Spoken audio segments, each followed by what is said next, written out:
saint-né du salut. En ce 19e dimanche des temps ordinaires de l'année liturgique C, nous sommes invités à méditer une fois de plus l'évangile selon saint Luc. Le dimanche qui sont passés, nous avions médité premièrement Jésus qui était ensemble avec Marthe et Marie. Et là, il nous a enseigné qu'il était mieux de l'écouter, de rester tout près de lui, de l'écouter, de ne pas être agité. Le dimanche qui a suivi, il nous a enseigné comment nous approcher du Père avec la prière de notre Père. Le dimanche dernier, nous avions médité sur comment nous détacher de la vanité. Vanité des vanités, des richesses illusoires, pour nous mettre dans ce qui demeure pour toujours, la générosité, l'amour, tout ce qui est éternel. En ce dimanche, Jésus vient encore avec un autre enseignement. Il nous parle de la persévérance. D'abord, il dit que Dieu nous a donné son royaume. Il nous a offert le royaume des cieux.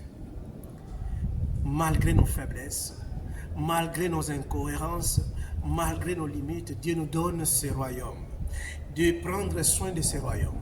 Mais tout ce qu'il nous demande, c'est la persévérance. La persévérance. Et là, le Seigneur prend deux chemins. Le premier chemin pour être persévérant, c'est d'abord le service. Mettre votre ceinture autour du rein. Deuxième, se laisser toujours vos lampes allumées en attendant que le Seigneur revienne. Commençons avec le premier, le service. Chers frères et sœurs, le service est très nécessaire dans le monde actuel, servir l'autre. Jésus même lui-même, le jour du lave-pied, il met une serviette tout autour de sa ceinture. Un geste d'amour, de paix, d'humilité pour laver la saleté, le pied des autres. Le service humble. C'est ce que le Seigneur nous demande en attendant. Il nous a donné déjà son royaume. Pour prendre soin de ce royaume, il nous faut servir les autres. Être au service des autres dans la générosité, dans l'accueil, dans la solidarité, avec justice. Quand nous le faisons aux autres, nous sommes en train de prévenir, nous sommes en train de protéger le royaume de Dieu, le royaume que le Seigneur nous a donné. Le deuxième élément, c'est garder toujours nos lampes allumées. Gardez vos lampes allumées. Oui, plusieurs personnes me diront, mais que vaut ma fidélité dans un monde aussi infidèle? Que vaut mon honnêteté dans un monde qui a tant de corruption? Que vaut ma foi dans une société qui rejette Dieu? Gardez votre lumière toujours vivante.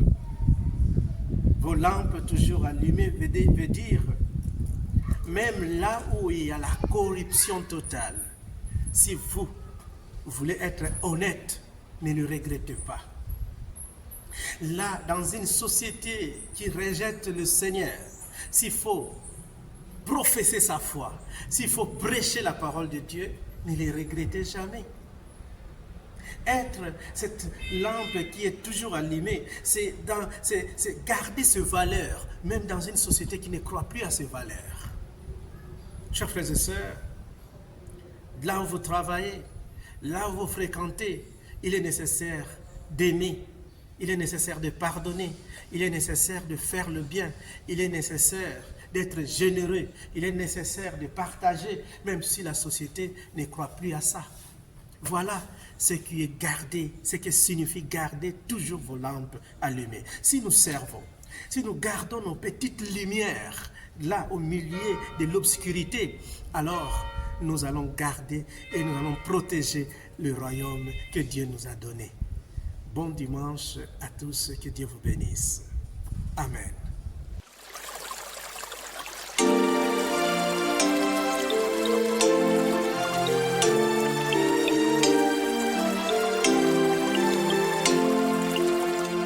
Il faut moi